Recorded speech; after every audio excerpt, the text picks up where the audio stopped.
ஆண்டவருடைய பரிசுத்த நாமத்திற்கு மகிமை உண்டாவதாக. கடந்த நாட்கள் எல்லாம் ஆண்டவர் நம்ம கூட இருந்து கிருபையாய் வழிநடத்தி நம்மளை ஆசீர்வாதமாய் இவ்வளவு தூரம் நம்மளை நடத்தி வந்திருக்கிறார். கர்த்தருக்கு ஸ்தோத்திரம். இந்த ஆண்டு தேவ பிள்ளைகளுக்கு ஒரு ஆசீர்வாதமான ஒரு ஆண்டு என்று கர்த்தர் சொல்லி இருக்கிறார். இந்த ஆண்டில் நம்மளை கர்த்தர் எப்படி வழிநடத்த போகிறாராம்? ஆண்டவர் நமக்கு கடந்த நவம்பர் மாதமே இந்த ஊழியத்தை குறித்து வாக்குத்தத்தமாக கொடுத்து ஜனங்களை நான் எப்படி நடத்த போகிறேன் என்று கர்த்தர் நம்மளோடு பேசி இருக்கிறார். அதுதான் உபாகமம் 31 அதிகாரம் 8வது வசனத்தின்படி கர்த்தர் நம் ஒவ்வொருவருக்கும் முன்னே போவார். உங்க குடும்பத்துக்கு முன்னே இயேசு போவார். உங்க பிள்ளைகளுக்கு முன்னே இயேசு போவார். உங்களுக்கு முன்னே இயேசு போவார் என்று அவர் வாக்கு தந்திருக்கிறார். 2வது இயேசு சொன்னார், நான் உன் கூட இருப்பேன். இந்த ஆண்டில் நான் உன் கூட இருப்பேன். எவ்வளவு பெரிய மந்திரவாதங்கள் செய்தாலும், எவ்வளவு பெரிய பெல்லி சூனியங்கள் செய்தாலும், எவ்வளவு பெரிய போராட்டங்கள் உங்க குடும்பத்துக்கு விரோதமாய் மனிதர்கள் கொண்டு வந்தாலும் உங்க கூட நான் இருப்பேன் ஆண்டவர் வாக்கு தந்திருக்கிறார். நம்ம கூட இயேசு இருப்பார். நான் உன்னை விட்டு விலக மாட்டேன். ஒருவேளை இயேசு என்னை விட்டு விலகிட்டாரோ, அதனால தான் எனக்கு குடும்பத்தில் இவ்வளோ ஆபத்து, இவ்வளோ பிரச்சனை, இவ்வளோ போராட்டம் வரது மாதிரி இருக்குது. அப்போ அந்த டாக்டர் சொல்லிட்டாங்க, இனி இதை குணப்படுத்த முடியாது. இல்லை, கர்த்தர் சொன்னார், நான் உன்னை விட்டு விலகி போக மாட்டேன் மகனே, உன்னை விட்டு நான் விலகி போக மாட்டேன். இந்த ஆண்டுல கர்த்தர் உங்களை விட்டு விலக மாட்டார். இந்த ஆண்டுல உங்க பிள்ளைகளை விட்டு விலக மாட்டார். இந்த ஆண்டுல உங்க குடும்பத்தை விட்டு இயேசு விலகி போக மாட்டார். உங்க குடும்பத்தை ஆண்டவர் இந்த ஆண்டிலே அவர் அற்புதமாய் நடத்த போகிறார். அவர் அதிசயமாய் நடத்த போகிறார். எல்லா தேவைகளை சந்தித்து நடத்த போகிறார். பிள்ளைகளுடைய காரியத்தில் அற்புதம் செய்ய போகிறார். உங்க குடும்பத்தின் காரியத்தில் இயேசு அற்புதம் செய்ய போகிறார். நீங்க எதிர்பார்க்கிற நன்மையை ஆண்டவர் உங்களுக்கு நிறைவாய் தரப்போகிறார். அதற்குத்தான் இயேசு உன்னை விட்டு விலக மாட்டேன் என்று சொன்னார். 4வது, உன்னை கைவிடுவதில்லை. ஆண்டவர் உங்களை விட்டு கைவிட மாட்டாராம். நீங்க உங்களை கைவிட்டு விட்டாரோ, இயேசு என்ன கைவிட்டு விட்டாரோன்னு நீங்க நினைக்கிறீங்க. இல்லை, இயேசு அவருடைய வார்த்தை மூலமாய், வசனத்தின் மூலமாய் உன்னை நான் கைவிடலைன்னு சொல்லிவிட்டார். உங்களை கைவிடல. ஒருவேளை என் பிள்ளையினுடைய காரியத்தை நினைத்து இயேசு என்ன கைவிட்டுட்டாரோ, இல்லைங்க, கைவிடல.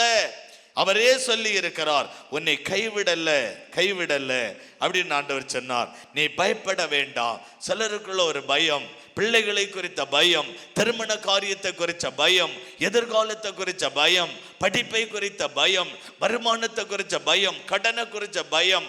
ஆண்டவர் புதிய ஆண்டில் அந்த ஊழியத்தோடு இருக்கிற தேவ பிள்ளைகளை பார்த்து நீ பயப்பட வேண்டாம் என்று இயேசு சொல்லி இருக்கிறார். நீங்க பயப்பட வேண்டாம் மகளே, பயப்பட வேண்டாம் என்று இயேசு சொன்னார். சிலருக்குள்ள ஒரு கலக்கம், ஐயோ பிள்ளையினுடைய எதிர்காலம் என்ன ஆகிறது, குடும்பத்தினுடைய எதிர்காலம் என்ன ஆகிறது, இந்த மாதிரி பிரச்சனை இருக்கு, இந்த மாதிரி போராட்டம் இருக்கு, என்ன பண்றது, ஒரு கலக்கம் உண்டாகிறது. இயேசு சொல்லி இருக்கிற நீ கலங்க வேண்டாம். 6 விதமான வாக்குத்தத்தம். ஒவ்வொரு நாளும் அந்த வசனத்தை தியானிக்கும் போது நம்ம ஜெப வீட்டில் இருக்கிற ஒவ்வொரு குடும்பங்களை கண்களுக்கு முன்னே நிறுத்தி அப்படி அவங்களுக்காக ஜெபிக்கும் போது ஆண்டவரே சொல்லி இருக்கிறார். இந்த 6 வாக்குத்தத்தத்தை ஆண்டவர் காண்பித்து, இந்த குடும்பத்தில் அந்த பயம் இருக்கிறது, அதுக்காக நீ ஜெபம் பண்ணு. இந்த குடும்பத்தில் அந்த கலக்கம் இருக்கிறது, அதுக்காக நீ ஜெபம் பண்ணு. இந்த குடும்பத்தில் ஒரு பயம் இருக்கிறது, அதுக்காக நீ ஜெபம் பண்ணு. இந்த குடும்பத்தில் ஒரு அவநம்பிக்கை இருக்கு, இயேசு என்ன கைவிட்டுட்டாரோ, அந்த குடும்பத்துக்காய் ஜெபம் பண்ணு. இந்த இயேசு என்ன விட்டு விலகி போயிட்டாரோ, அந்த குடும்பத்துக்காய் ஜெபம் பண்ணு. ஆண்டவர் 6 விதமான வாக்குத்தத்தத்தை தந்து உங்களுக்காக இயேசு ஜெபிக்க வைத்திருக்கிறார். இவ்வளவு மணி நேரம் ஜெபித்திருக்கிறோம், நம்ம எல்லாம் இணைந்து ஜெபித்திருக்கிறோம், தனிப்பட்ட விதத்தில் ஜெபித்திருக்கிறோம். இந்த ஆண்டு இந்த 6 விதமான வாக்குத்தத்தத்தை கொடுத்து கர்த்தர் உங்களை நிச்சயமாய் ஆசீர்வதிக்க போகிறார். 6 வாக்குத்தத்தத்தை தந்து கர்த்தர் ஆசீர்வதிக்கிறார். கடந்த நாளிலே 2 வாக்குத்தத்தத்தை தியானித்தோம். ஆண்டவர் உங்களுக்கு முன்னே கடந்து போவார். 2வது நாளிலே உன்னோடு கூட இருப்பார் என்று 2 வாக்குத்தத்தத்தை தியானித்தோம். இந்த நாளிலேயும் அவர் உங்களை விட்டு விலக மாட்டாராம். சகோதரி, உங்களை விட்டு விலக மாட்டார், உங்களை விட்டு விலக மாட்டார். நான் உன்னை விட்டு விலக மாட்டேன் என்று இயேசு சொல்லி இருக்கிறார். இது ஒரு மனிதனுடைய வார்த்தை அல்ல. உலகத்தை உண்டாக்கின ஒரு தேவன், வானத்தையும் பூமியை சிருஷ்டித்த, ஒரு சமுத்திரத்தை சிருஷ்டித்த ஒரு வல்லமையுள்ள தேவனாகிய ஆண்டவர் சொல்லுகிறார், நான் உன்னை விட்டு விலக மாட்டேன். உன்னை விட்டு நான் விலக மாட்டேன் என்று ஆண்டவர் வாக்கு கொடுக்கிறார். உங்களை விட்டு நான் விலகி போக மாட்டேன் மகனே, உங்களை விட்டு நான் விலகி போக மாட்டேன். ஒரு தைரியத்தை தருகிறார், ஒரு நம்பிக்கையை தருகிறார். நீ என் மேல் விசுவாசமாயிரு. அதைத்தான் இந்த வாக்கு தத்தம் நமக்கு காண்பிக்கிறது. அவர் உங்களை விட்டு விலக மாட்டாராம். உபாகம் 31 அதிகாரம் 8வது வசனத்தை நம்ம வாசிக்கும் போது அவர் உன்னை விட்டு விலகுவதில்லை என்று ஆண்டவர் வாக்கு தத்தமாய் சொல்லி இருக்கிறார். நான் உன்னை விட்டு விலக மாட்டேன், உன்னை விட்டு விலகி போக மாட்டேன், உன்னை விட்டு நான் விலகி போக மாட்டேன் என்பதாக ஆண்டவர் வாக்கு தத்தமாய் நமக்கு சொல்லி இருக்கிறதை பார்க்கிறோம்.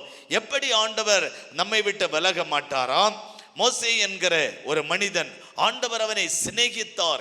என்னுடைய சிநேகிதனே என்று அவனை கூப்பிட்டதாக வேதத்திலே நம்ம வாசிக்கிறோம். ஒரு சிநேகிதனாயிருந்து அவர் நம்மளை நடத்த போகிறார். ஒரு சிநேகிதனாயிருப்பார். நம்ம கூட இருக்கிறது மாத்திரமல்ல, நம்மளை விட்டு விலகி போகாதவர் மாத்திரமல்ல, நம்ம கூட இருந்து ஒரு சிநேகிதனாயிருப்பார், ஒரு நண்பனாயிருப்பாராம்.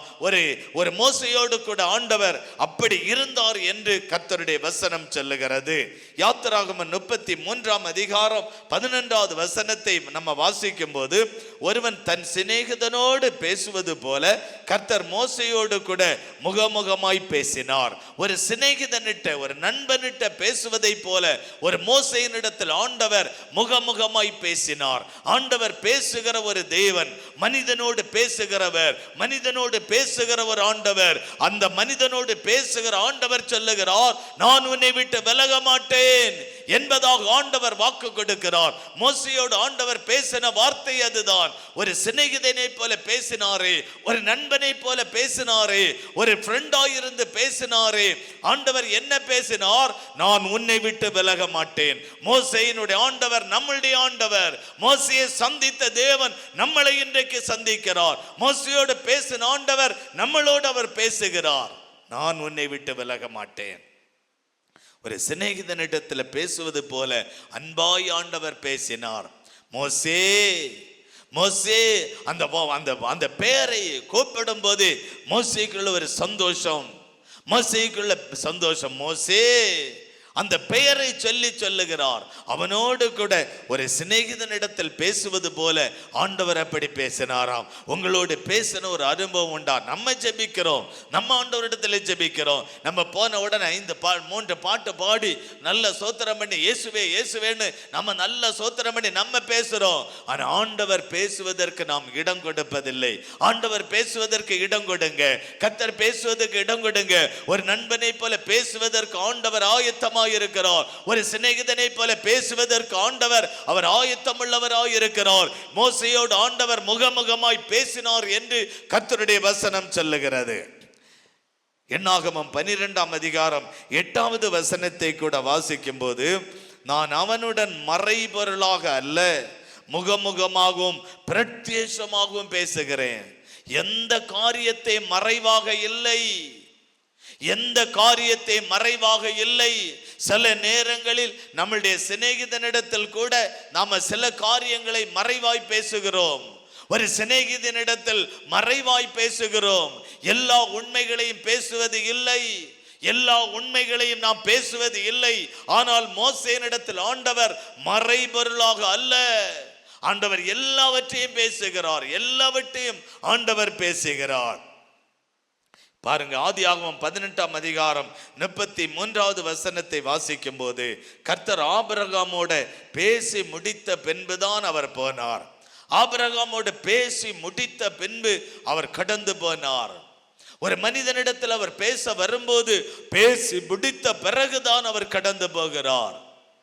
பேசி முடித்த பிறகு, பேசி முடித்த பிறகு, முடித்த பிறகுதான் அவர் போகிறார். எல்லாவற்றையும் பேசி முடிச்ச பிறகு ஆண்டவர் கடந்து போகிறார். எவ்வளவு அன்பான ஒரு ஆண்டவர், நம்மளை எவ்வளவாய் நேசிக்கிற ஒரு தேவன், நம்மளை எவ்வளவு அன்பு காட்டுகிற ஒரு ஆண்டவர், நம்மளை சிநேகிதனை போல எவ்வளவாய் நேசிக்கிற ஒரு தேவன், எவ்வளவாய் சிநேகிக்கிற ஒரு தேவன், நம்மிடத்துல அன்பு காட்டுகிறவர். ஆபிரகாம் இடத்துல எல்லாத்தையும் பேசி முடிச்சு அதன் பிறகுதான் போனார். சில பேர் நினைக்கிறாங்க ஆண்டவர் ஊழியக்காரனிடத்துல தான் பேசுவார், விசுவாசிகளிடத்தில் ஆண்டவர் பேச மாட்டார். நிறைய பேர் அப்படி நினைக்கிறாங்க. இல்லை, ஆண்டவர் பாரபட்சம் உள்ள தேவன் அல்ல. அவர் எல்லாரிடத்திலும் பேசுவார். அவர் எல்லாரிடத்திலும் பேசுவார். விசுவாசனிடத்திலும் பேச முடியும், ஊழியக்காரனிடத்திலும் பேச முடியும், போதகரிடத்திலும் பேச முடியும், அப்போஸ்தலனிடத்திலும் பேச முடியும், சுவிசேஷகரிடத்திலும் பேச முடியும். எல்லாரிடத்திலும் பேசுகிறவர். இந்த ஆபிரகாம் முழு நேரமான ஊழியக்காரன் அல்ல. ஆபிரகாம் முழு நேரமாய் ஊழியம் செய்தவன் அல்ல. இந்த ஆபிரகாமோடு ஆண்டவர் பேசி முடித்த பிறகு அவனை விட்டு எழுந்தருளி போனார். ஆபிரகாமோடு பேசினார். நம் ஆண்டவரிடத்தில், ஆண்டவரே என்னோடு நீர் பேச சித்தமாக இருக்கிறீர், என்னோடு பேசுங்க ஆண்டவரே, என்னோடு நீங்க பேசுங்க, உங்களுடைய குரலை கேட்கணும் ஆண்டவரே, உம்முடைய வார்த்தைகளை நான் கேட்கணும் ஆண்டவரே. ஒரு மனிதன் ஆவலாய் ஆண்டவரிடத்தில் வரும்போது அவர் சிநேகிதனாய் கடந்து வருவார். இந்த மோசே ஆண்டவரிடத்தில் இப்ப எப்படிதான், ஆண்டவரே நீங்க பேசுங்க ஆண்டவரே, இந்த 30 லட்சம் ஜனங்கள் தண்ணீர் வேண்டும் என்று கேட்கிறார்களே, நான் என்ன செய்ய, நீங்க பேசுங்க ஆண்டவரே. கர்த்தர் சொல்லுகிறார், மோசே அந்த கண்மலையின் உச்சியில் நான் வந்து நிற்பேன், நீ இருக்கிற கோலை எடுத்து இந்த கண்மலையின் மேல் ஓங்கி அடி, பாறை 2ஆய் பிளந்து தண்ணீர் அங்கிருந்து புறப்பட்டு வரும். மோசேனிடத்தில் ஆண்டவர் பேசினார், அதை போல மோசே செய்கிறான். அற்புதம் நடந்தது, அற்புதம் நடந்தது. மனிதனோடு பேசுகிற ஒரு ஆண்டவர், ஜனங்களோடு பேசுகிற ஒரு தேவன், ஒரு பேசுகிற ஆண்டவர். உங்களோடு பேச முடியும். உங்களோடு ஆண்டவர் பேச விரும்புகிறார். ஏதோ ஒரு காரியத்தை குறித்து பேச விரும்புகிறார். கர்த்தர் ஏதோ ஒரு நல்ல காரியத்தை குறித்து பேச விரும்புகிறார். இந்த காரியத்தில் நீ இதை செய், இந்த விஷயத்தில் நீ இதை செய், இந்த காரியத்தில் இந்த காரியத்தை செய், அப்பொழுது உனக்கு அது ஆசீர்வாதமாக இருக்கு. ஏதோ பேச விரும்புகிறார், ஏதோ உன்னை பேச விரும்புகிறார், ஏதோ உன்னை பேச விரும்புகிறார், ஏதோ ஒரு காரியத்தை பேச விரும்புகிறார். அல்லேலூயா. ஆண்டவர் பேசுகிற ஒரு தேவன், கர்த்தர் பேசுகிற ஒரு தேவன், ஒரு பேசுகிற ஒரு தேவன். சமீப நாட்களுக்கு முன்பு நமக்கு மோகன் சி லாசரஸ் அவங்களுடைய அந்த ஒரு அச்சுவஸ் மீட்டிங், அச்சுவஸ் அப்படின்னு ஒரு அச்சுவஸ், அவங்க அந்த லக்கை அடைந்ததுக்காக அச்சுவஸ் அப்படின்னு ஒரு ப்ரோக்ராம் நடத்தினாங்க. அதில் கலெக்டரில் பாஸ் ஆனவங்க, இந்த மாதிரி பெரிய பெரிய ஹையர் இதில் ஜெயிச்சவங்க நிறைய பிள்ளைகள் வந்து அந்த அச்சுவஸ் மீட்டிங்கில் கலந்து கொண்டு, ஒரு கலெக்டருக்காக ஜெயிச்ச ஒரு பெண் வந்து அந்த இடத்துல சாட்சி சொன்னாள். அந்த சாட்சி சொல்லும் போது நான் ஆண்டவரிடத்துல என்னைக்கும் பிரேயர் பண்ணுவேன். ஆண்டவர் பிரேயர் பண்ணும்போது, ஆண்டவரே எது படிக்கணும், எது எனக்கு அந்த எக்ஸாமுக்கு வரும், எது படிக்கணும், எந்த கொஸ்டின் படிக்கணும், எதை படிக்கணும், எதை எனக்கு படிக்கணும் ஆண்டவரே. ஆண்டவர்கிட்ட கேட்கிறா, எனக்கு தெரியாது, நீங்க சொல்லி கொடுங்க, எதை படிக்கணும், எதை படிக்கணும், எதை படிக்கணும்னு சொல்லி தினமும் 1/2 மணி நேரம் 1 மணி நேரம், ஆண்டவரே நீங்க எனக்கு சொல்லித்தாங்க, எதை படிக்கணும், எதை படிக்கணும் ஆண்டவர்கிட்ட கேட்பாளாம். அவ படிச்சு ஆண்டவர்கிட்ட கேட்ட உடனே ஒரு தகப்பனை போல ஒரு பிள்ளையை தேடி வருவாராம். மகளே, இந்த கொஸ்டின்ல இருந்து இந்த கொஸ்டின் வரையிலும் இதெல்லாம் நீ இன்னைக்கு படி அப்படின்னு ஆண்டவர் அந்த மகள்கிட்ட பேசுவாராம். இந்த கொஸ்டின் எல்லாம் படி, இதெல்லாம் நீ படி, இதெல்லாம் படின்னு சொல்லுவாராம். அப்படி அதையெல்லாம் அவ படிச்சாளாம், அதெல்லாம் படித்தாள். அப்படி ஒரு ஆண்டு முழுவதும் ஆண்டவர் சொல்லி கொடுத்த கொஸ்டினை மாத்திரம் படிச்சு, ஆண்டவர் சொல் மறவாத ஒரு தேவன். அதை கேட்கும் போது, அந்த சாட்சியை கேட்கும் போது இருதயத்தில் புல்லரிக்கிறது. அந்த மகள் கேட்டது போல அதே கொஸ்டின், அதே ஆன்சர், அது மட்டும்தான் கடைசி ஃபைனல் எக்ஸாமுக்கு ஒரு ஆண்டுல ஆண்டவரிடத்தில் கேட்டு கேட்டு எந்த கொஸ்டின் எல்லாம் அவள் படித்தாளோ, ஆண்டவர் எதெல்லாம் வரும் என்று சொன்னாலோ, அதே போல அதே கொஸ்டின் தான் அந்த கடைசி ஃபைனல் எக்ஸாமுக்கு அது வந்திருக்கிறது. அதுல எக்ஸாம் எழுதி ஈஸியாவை எழுதி பாஸ் ஆகிவிட்டாள். ஆண்டவர் எவ்வளவு அற்புதமான ஒரு தேவன், அவர் எவ்வளவு அற்புதமான ஒரு ஆண்டவர். தன் மகள் என்னிடத்துல கேட்கிறாள், நான் தானே அவளுக்கு தகப்பன், அவள் என்னுடைய மகள், என் மகள் என்னிடத்துல வந்து கேட்கிறாள், அவளுக்கு நான் முக்கியமான அந்த கொஸ்டினுக்கு ஆன்சரை நான் சொல்லிக் கொடுத்தாக வேண்டும். இந்த ஐச்சுவஸ்ல அவ வந்து சாட்சி சொல்லும் போதே எல்லா பிள்ளைகளுக்குள்ள ஒரு ஒரு ஒரு ஒரு ஆண்டவர் மேல பக்தி அந்த மாதிரி உண்டாகி இருக்க முடியும். அதுக்குத்தான் கர்த்தர் அதை செய்கிறார். அல்லேலூயா சொல்லுங்க, அல்லேலூயா. அவங்க HUS மீட்டிங்ல இந்த மகள் சொன்ன சாட்சி ஒரு பயங்கரமான ஒரு சாட்சி. ஆண்டவர் இடத்துல போய் கேட்கிறாளாம். யாரை நம்ம கேட்க மாட்டோம். ஆண்டவரை எது செய்யணும், என்ன பண்ணணும், எப்படி நம்ம கேட்கிறோமா? ஒரு பிள்ளையினுடைய திருமண காரியத்துல நான் என்னென்ன செய்ய வேண்டும் என்று ஆண்டவரிடத்துல கேட்கிறோமா? ஒரு வேலை காரியத்துல நான் இந்த வேலையில இணைந்து கொள்ளலாமா, இந்த காரியத்துல நான் இணையலாமா, ஆண்டவரிடத்துல கேட்கிறோமா? ஒரு வீடு கட்டுற காரியத்துல இதை நான் கட்டலாமா, இந்த காரியத்துல இப்படி செய்யலாமா என்று கேட்கிறோமா? இல்லை. ஆண்டவரிடத்துல கேட்டா இது வேண்டாம் மகனே, அல்ல இதை நிறைவேற்று மகனே, அல்ல இதை செய் மகனே. ஒரு தகப்பனை போல நம்மளிடத்துல பேசுகிற ஒரு ஆண்டவர், பேசுகிற கர்த்தர். மோசேயோடு ஆண்டவர் முகமுகமாய் பேசினார் என்று கர்த்தருடைய வசனம் சொல்லுகிறது. ஆபிரகாமோடு பேசி முடித்த பிறகுதான் அந்த இடத்தை விட்டு எழுந்தருளி போனார். அதுக்குத்தான் ஆண்டவர் உங்க கூட இருப்பேன் என்று வாக்கு கொடுக்கிறார். நான் உன்னை விட்டு விலக மாட்டேன், நான் உங்களை விட்டு விலக மாட்டேன். நம்ம விலகி போனார் என்று நினைக்கிறோம். இல்லை, ஆண்டவர் நம்ம கூட இருக்கிறார். அவர் நம்மளை விட்டு விலகி போகவில்லை. ஆண்டவர் நம்மளை கைவிட்டுட்டாரோ என்று நினைக்கிறோம். இல்லை, ஆண்டவர் நம்மளை விட்டு விலகவில்லை. இந்த மோசையோடு கூட ஆண்டவர் இருந்தார். மோசையோடு கூட இருந்தது போல நான் உங்க கூட இருப்பேன். அவர் நம்மளை விட்டு விலக மாட்டார். நம்ம கூட இருக்கிற ஒரு தேவன்.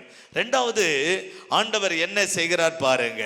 ஆண்டவர் இந்த மோசையோடு கூட இருந்து என்ன செஞ்சார்? ஆண்டவரிடத்துல போய் கேட்கிறான். ஆண்டவரே, இந்த ஜனங்களை நீங்க வழி நடத்த சொன்னீங்க.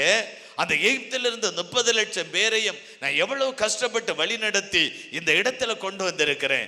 இந்த செங்கடல் சமுத்திரம் பயங்கர தண்ணீர், அலை கரை புரண்டு அலை வேகமாய் ஓங்கி அடிக்கிறது. இதுல ஜனங்கள் எப்படி போக முடியும்? இந்த ஜனங்கள் போக முடியாதே. ஜனங்கள் போவதற்கு இந்த கடல் தடையாயிருக்கிறதே. ஆண்டவரிடத்துல போய் கேட்கிறான். ஆண்டவரே, நான் என்ன செய்ய சித்தமாயிருக்கிறீர்?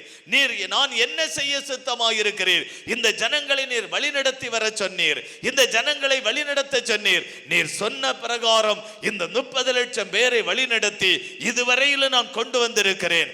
இந்த கடல் போக முடியாத ஒரு தடையாயிருக்கிறது. நான் என்ன செய்ய வேண்டும் ஆண்டவரே?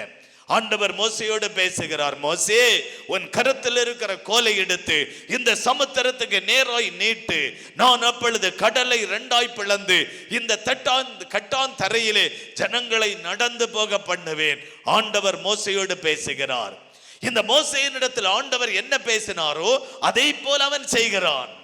அதை கீழ்ப்படிந்து செய்கிறான். அந்த கடலை ஓங்கி அடைகிறான். அந்த கடலை ஓங்கி அடிக்கிறான். கடல் 2ஆய் பிளக்கிறது. தரை உலர்ந்த தரையாய் மாறுகிறது. ஒரு பக்கம் மோசே ஆண்டவரிடத்தில் போய் என்ன செய்ய வேண்டும் என்று கேட்கிறான்.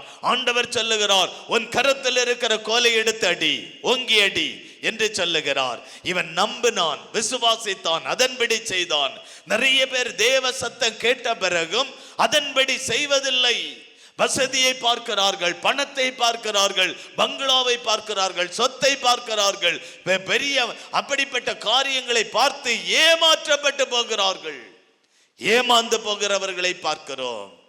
ஆண்டவர் என்ன சொல்லுகிறார்? சத்தத்தை கவனிங்க, அதை செய்யுங்க. ஆண்டவருக்கு பிரியமில்லாததை ஆண்டவர் செய்ய சொல்லாத காரியத்தை செய்யும் போதுதான் அது தீமையாய் வந்து முடிகிறது. மோசையின் இடத்துல சொன்னார், இந்த கோலை எடுத்து அந்த கடலுக்கு நேராய் நீட்டு. கடல் 2ஆய் பிளந்தது. ஆண்டவர் என்ன சொன்னாரோ அதை அப்படியே மோசே செய்தான். கர்த்தர் அந்த இடத்திலே அற்புதத்தை செய்தார். இரண்டாவது, யோர்தானை கடக்க வேண்டியதா இருந்தது. இந்த செங்கடலை தாண்டி ஜனங்கள் போகும்போது யோர்தான் பயங்கரமாய் அறுப்பு காலம், தண்ணீர் கரை புரண்டு வேகமாய் ஓடுகிற ஒரு காலம். அந்த கரையை கடக்க முடியாத ஒரு சூழ்நிலை நம்முடைய வாழ்க்கையில அப்படித்தான். கரையை கடக்க முடியாத ஒரு சூழ்நிலை. இந்த கடக்க முடியாத ஒரு சூழ்நிலை. ஆண்டவர் இடத்துல போகிறான். ஆண்டவரே, இதை கடந்து போக நாங்க என்ன செய்யணும்? இதை ஜனங்களை அந்த கானானுக்குள்ள போவேன் என்று சொன்னீர். இந்த யோர்தான் கரை புரண்டு ஓடுகிற தண்ணீர் தடையாக இருக்கிறது. என்ன செய்ய ஆண்டவரே? ஆண்டவர் சொல்லுகிறார், இந்த பரிசுத்தவான்கள் தேவ பிள்ளைகள் அந்த தண்ணீரின் ஓரத்தை போய் தொட்டாலே போதும். பரிசுத்தவான்கள் அந்த தண்ணீரின் ஓரத்தை தொட்டாலே போதும். நல்ல பரிசுத்தவான்கள் ஓரத்தை தொட்டாலே அந்த தண்ணீர் பாருங்க 2ஆய் அப்படி பிரிந்து போய் விட்டது.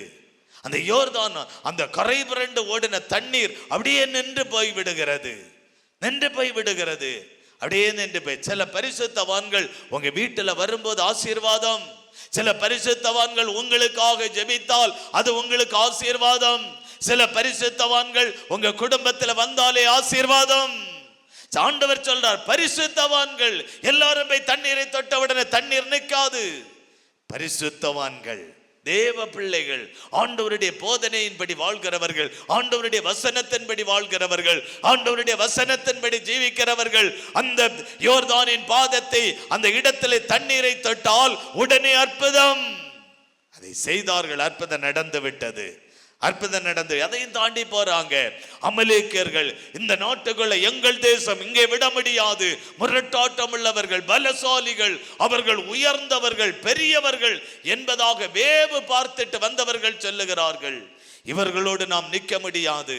ஆண்டவர் சொன்னார், உங்களை வழி நடத்துவது நான் அல்லவா, மோசேயினுடைய தேவனாகிய நான் இருக்கிறேன். அவங்க எவ்வளவு பலசாலியா இருந்தா என்ன, அவங்க எவ்வளவு பெரிய முரட்டு குடமா இருந்தால் என்ன, எவ்வளவு பெரியவர்களா இருந்தால் என்ன, அனுப்பினவர் நான் அல்லவா. போனாங்க. இவங்க சொல்றாங்க நாங்க விட முடியாது. அமலேக்கியர்கள் சொல்லுகிறார்கள் நாங்கள் உள்ளே விட முடியாது. தடுத்தார்கள், தடுத்தார்கள். பெரிய யுத்தமான ஒரு நேரம், யுத்தமான நேரம். அந்த நேரத்துல யுத்தத்துல கர்த்தர் ஒரு பெரிய ஜெயத்தை கொடுத்தார். அமலேக்கியர்களை வீழ்த்தி போட்டார், அமலேக்கியர்களை ஒன்றுமில்லாமல் ஆக்கி போட்டார்.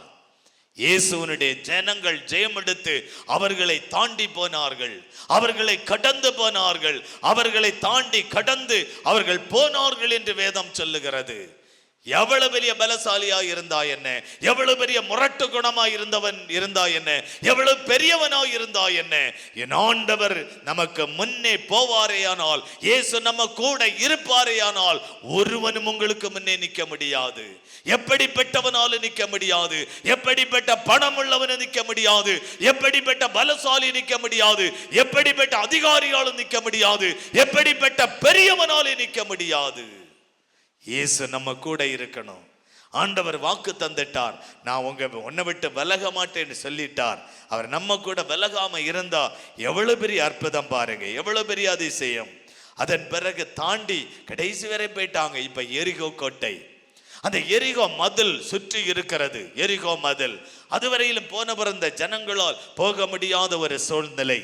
ஆண்டவர் சொல்லுகிறார், ஜனங்களை பார்த்து சொன்னார், நீ 7 நாள் 6 நாட்கள் சுத்தி வா, 6 நாள் சுத்தி வா, 7வது நாளில் 7 தரம் சுத்து, 7வது நாள் 7 முறை அப்படியே சுத்தி வா, நான் உனக்கு அற்புதம் செய்வேன், நான் உனக்கு ஜெயம் கொடுப்பேன், நான் உன் கூட தானே இருக்கிறேன், நான் ஜெயம் கொடுப்பேன்.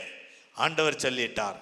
கஷ்டம்தாங்க, ஆண்டவரிடத்தில் இந்த அற்புதத்தை பெற்றுக்கொள்வது என்பது சாதாரணமான ஒரு காரியம் அல்ல. ஒரு செங்கடலை கடப்பது என்பது நமக்கு சாதாரணமாய் தெரியும், கடினமான ஒரு காரியம். மோசே எத்தனை மணி நேரம் ஜெபிச்சிருப்பான் தெரியுமா? அந்த ஜனங்களுடைய பயம், ஜனங்களுடைய ஜபம் எவ்வளவு நேரம் தெரியுமா? இந்த யோர்தான் கரை புரண்டு தண்ணீர் போகும்போது கடக்க முடியாத ஒரு சூழ்நிலையில் அந்த ஜனங்களுக்குள்ளே ஒரு பயம். எவ்வளவு மணி நேரம் ஜெபித்திருப்பார்கள், எவ்வளவு மணி நேரம் ஆண்டவரிடத்தில் ஜெபித்திருப்பார்கள் தெரியுமா? இந்த உயர்ந்த பலசாலியான அமலேக்கியர்கள் பயமுறுத்தும் போது எவ்வளவு மணி நேரம் இவர்கள் ஜெபிச்சிருப்பார்கள் தெரியுமா? இப்ப இந்த எரிகோ கோட்டையில வந்து 7 நாட்களும் சுத்தி சுத்தி ஜெபிப்பது என்பது சாதாரணமான காரியம் அல்ல. நல்ல ஜெபிச்சாங்க, ஜெபிச்சா ஜெயம் கிடைக்கும். பாருங்க, அந்த எவ்வளவு பெரிய மதில், எவ்வளவு ஸ்ட்ராங்கா அந்த மதில்களை கட்டி வைத்திருந்தான். இவங்களுடைய ஜெபம் அந்த மதில் எல்லாம் தட்ட தட்ட தடன்னு இடிஞ்சு விழுகிறது, மதில் எல்லாம் இடிஞ்சு விழுது. ஜனங்கள் அந்த கானானுக்குள்ளே போவதற்கு தடையாயிருந்த மதிலை கர்த்தர் உடைத்து போட்டார். ஜெபம்.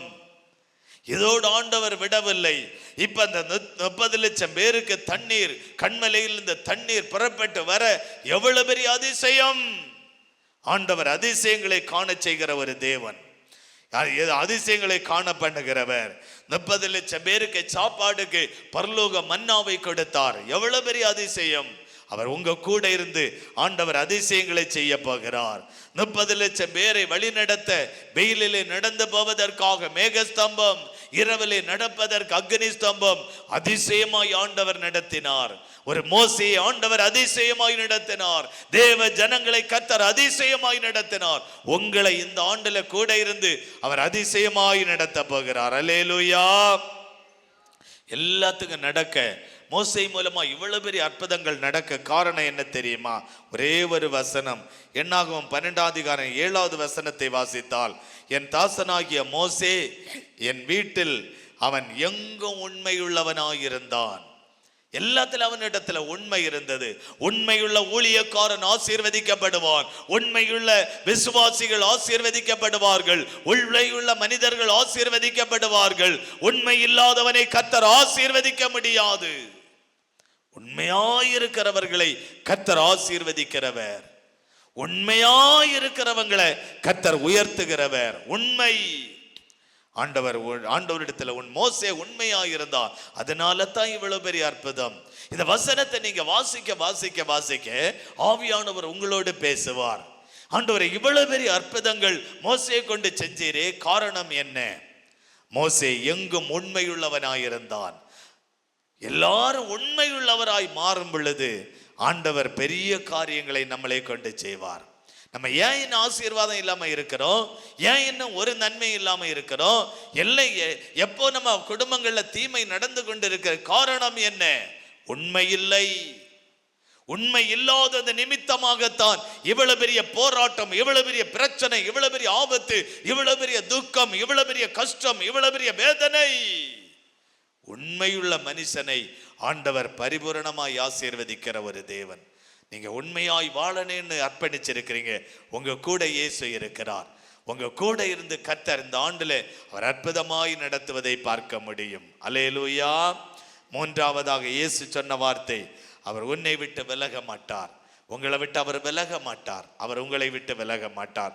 மறுபடியும் புதன்கிழமை நமக்கு குடும்பங்களுக்காக ஜெபிக்க எல்லாரும் வாருங்க. இந்த கொஞ்ச நாட்கள் நம்ம குடும்பங்களுக்காக ஜெபிப்போம். கர்த்தர் பெரிய காரியங்களை செய்வார். அடுத்த வாரத்தில் ஆண்டவருக்கு சித்தமானால் அடுத்த வாக்குத்தத்தத்தை நம்ம தியானிக்கலாம். அந்த ஆசீர்வாதங்கள் நமக்கு வந்து சேரும். அவர் உங்களை கைவிட மாட்டார். இன்னைக்கு விலக மாட்டார், அடுத்த வாரம் கைவிட மாட்டார் என்கிற அந்த வசனத்தை தியானித்து நம்ம ஜெபிக்க போறோம். கர்த்தர் நம்மளை ஆசீர்வதிப்பார். அப்படி எல்லாரும் ஜெபிக்கலாமா? ஹல்லேலூயா. இயேசுவே ஸ்தோத்திரம். ஆண்டவரே, நான் உன்னை விட்டு விலகி போக மாட்டேன்னு இன்னைக்கு உம்முடைய வார்த்தை மூலமாய் மோசே கொண்டு எங்களோடு பேசினீர். மோசே கொண்டு எங்களோடு இடைப்பட்டீர். ஆண்டவரே, உம்முடைய வார்த்தையை கொண்டு நீர் எங்களோடு இடைப்பட்டீரே, எங்களோடு பேசினீரே. உம்முடைய வசனம் எங்களுக்குள்ளே கிரியை செய்வதாக. உம்முடைய வார்த்தைகள் எங்களுக்குள்ளே கிரியை செய்வதாக. உம்முடைய வசனங்கள் எங்களுக்குள்ளே கிரியை செய்வதாக. இந்த வாக்கு தத்தம் எங்க வாழ்க்கையில நிறைவேறுவதாக. இந்த வாக்கு தத்தத்துக்கு விரோதமாய் சத்துரு எழும்பாதபடி ஆண்டவர் காத்து கொள்ளுவீராக. எங்க கூட இருப்பீராக. எங்க கூட இன்னைக்கு உம்முடைய வார்த்தையின்படி இருங்க ஆண்டவரே. ஆண்டவரே, நீங்க எங்க கூட இருக்கணும். நான் உன்னை விட்டு விலகலன்னு சொன்னீங்க. ஆண்டவர், எங்களை விட்டு விலகி போகாதுங்க. எங்க குடும்பத்துல நீங்க இருங்க ஆண்டவரே. உங்க நாம எங்களை கொண்டு மகிமைப்படும்படியாய் ஜெபிக்கிற ஆண்டவரே. ஆண்டவரே, இரக்கமுள்ள தேவனே, இரக்கமுள்ள தேவனே, ஆவியானவரே, ஏசப்பா, ஏசப்பா, உம்முடைய இரக்கம் எங்களுக்கு மேல வெளிப்படட்டும். உம்முடைய சித்தம் எங்களை கொண்டு வெளிப்படட்டும். கர்த்தருடைய சித்தம் வெளிப்படட்டும். ஆவியானவருடைய சித்தம் வெளிப்படுவதாக. கர்த்தருடைய சித்தம் வெளிப்படுவதாக. ஆவியானவருடைய சித்தம் வெளிப்படுவதாக. கர்த்தருடைய சித்தம் வெளிப்படுவதாக. ஆண்டவரே, உம்முடைய சித்தம் வெளிப்படும்படியாய் ஜெபிக்கிறோம். எங்களை கைவிடாதபடி கரம் பிடித்து எல்லா தேவைகளையும் சந்தித்து நடத்தும். கர்த்ததாமே எங்களுக்கு பெரிய காரியங்களை செய்யும்படி ஜெபிக்கிறோம். உங்களுடைய அன்பு நிறைந்த நல்ல கரத்தில் எங்களை தாழ்த்தி தருகிறோம். இயேசு கிறிஸ்துவின் நாமத்தில் ஜெபிக்கிறோம். ஜெபங்களின் ஜீவனுள்ள எங்கள் நல்ல பிதாவே, ஆமேன். எல்லாரும் சேர்ந்து சொல்லுவோம். என் ஆத்துமாவே கர்த்தரை ஸ்தோத்திரி, என் முழு உள்ளமே அவருடைய பரிசுத்த நாமத்தை ஸ்தோத்திரி. என் ஆத்துமாவே கர்த்தரை ஸ்தோத்திரி, கர்த்தர் செய்த சகல உபகாரங்களை மறவாதே. ஆமேன். ஆசீர்வாதம் நம்முடைய கர்த்தராகிய இயேசு கிறிஸ்துவினுடைய கிருபையும் பிதாவாகிய தேவனுடைய அன்பும் பரிசுத்த ஆவியானவருடைய சிநேகமும் என்று சதா காலங்களிலும் இந்த இடத்திலே கடந்து வந்து ஜெபிக்கிற ஒவ்வொரு பிள்ளைகளோடு குடும்பத்தோடு கூட இருப்பதாக. ஆமேன், ஆமேன். அல்லேலூயா, அல்லேலூயா, அல்லேலூயா. ஆண்டவர் உங்களை எல்லாரையும் ஆசீர்வதிப்பார். கர்த்தருக்கு ஸ்தோத்திரம்.